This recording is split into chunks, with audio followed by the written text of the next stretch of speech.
Filmmaker Natalie Erica James was naturally very dubious for sure when initially considering whether to take Apartment 7A or not. After all, the film is a prequel to the classic horror movie Rosemary's Baby, directed by filmmaking icon Roman Polanski and produced by the king of the gimmicks, William Castle. Now, James seems genuinely excited about the flick, and a slew of first-look photos, below, have flooded the internet for cinephiles and genre fans to enjoy. James talked about taking on the responsibility of following up the Mia Farrow-led Rosemary's Baby in an interview with Vanity Fair. "When I first was approached about the project, I was very dubious for sure. I never would have signed on to do a remake of such a classic and seminal film. But it's been a joy to be able to play within the world and the sandbox of Ira Levin's novel and also play with the characters.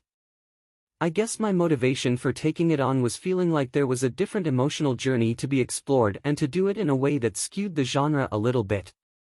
Set in 1965's New York City, Apartment 7A does focus on some of the characters from Rosemary's Baby, but the events of the new movie predate the classic horror film.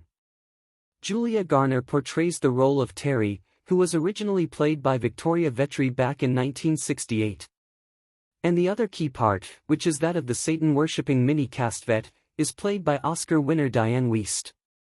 Apartment 7A shifts focus away from Rosemary Woodhouse.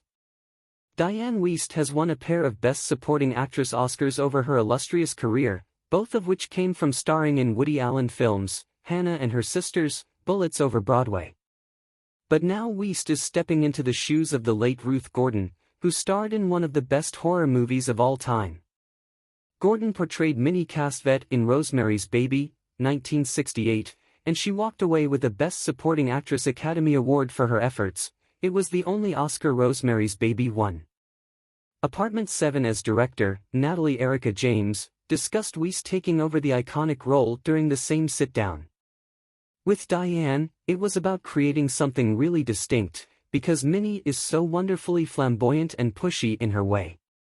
Even in the costume considerations, we went for more 50s silhouettes. There's a garishness to her character that is definitely there in the original film too. But we twisted it a bit to make it our own.